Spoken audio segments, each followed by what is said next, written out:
ये कोई क्रीड़ा नहीं है और ना ही कोई हास्य प्रयास की स्पर्धा है। जो चारों राजा मिलकर धनुष को उठाने आ गए। मेरी पुत्री कोई वस्तु नहीं जो चारों मिलकर उसे बांट लेंगे। लज्जा भी नहीं है आप सबको?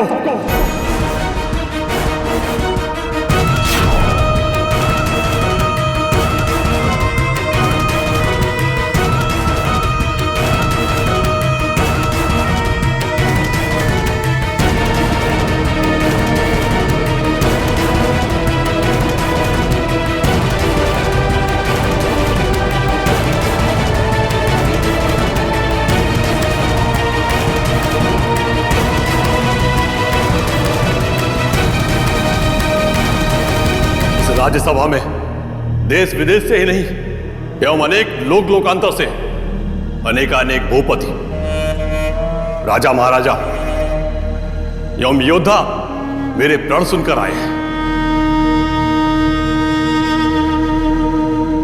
मुझे ज्ञात है कि आज इस सभा में देव और दानव मानव रूप धारण करके मेरी पुत्री का वर्ण करने के लिए उपस्थित हुए हैं।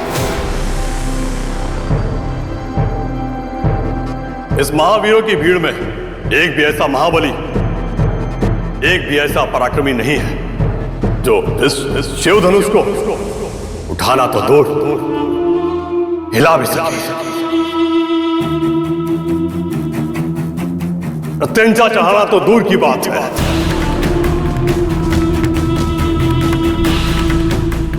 यदि मैं जानता ये धरती वीरों से शून्य हो चुकी है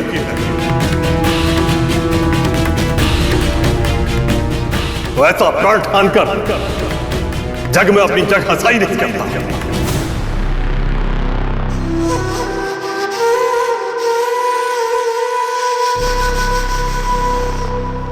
मैंने तो मात्र इतना ही शुल्क रखा था, शिव धनुष पर प्रत्यंचा चढ़ाने वाला मेरी पुत्री को वरमाला पहनाने का अधिकारी होगा।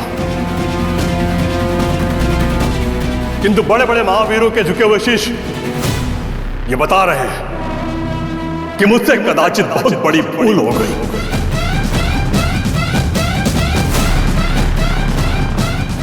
आज घोर दुख और पीड़ा से मेरा हृदय फटा जा रहा है। यदि मैं अपना प्रण वापस लेता हूं तो अपने पूर्वजों के कीर्ति को कलंकित करता हूं। उनके सारे पुण्य, सारी सुकृति पल भर में नष्ट हो जाए। और यदि प्रण पर अड़िग रहा तो मेरी पुत्री सीता, जो एक दिव्य कन्या है, प्राणों से भी अधिक प्रिय है मुझे, तो उसके जीवन के सुख को नष्ट करने का दोषी बनूंगा। उसे जीवन भर कोई जीवन साथी नहीं मिल पाएगा।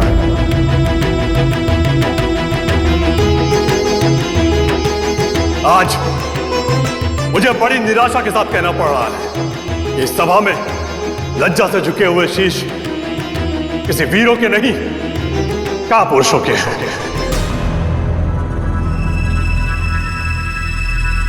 ऐसा प्रतीत होता है कि धरती शूरवीरों से शून्य हो गई है। बस महाराज जनक,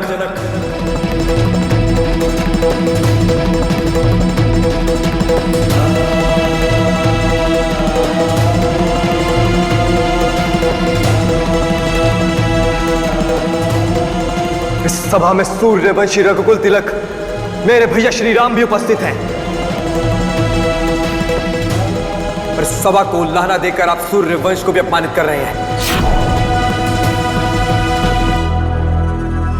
अरे जहां एक भी सूर्यवंश उपस्थित हो, वहां पर कोई यह कहने का दुस्साहस करे कि यहां पर एक भी वीर उपस्थित ना हो, वो अपने पांव पर खड़ा भी नहीं हो सकता।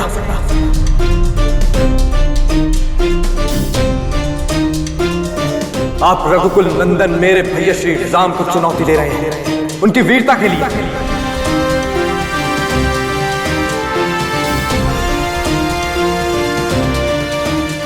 यदि मेरे गुरुदेव की अनुमति हो और मेरे भैया क्या क्या हो, तो मैं श्री राम का अनुज लक्ष्मण इस जीर्ण धनुष को ही नहीं, इस एक क्षण इस धरती को अपने हाथ से उठाकर उसके टुकड़े टुकड़े कर सकता हूं।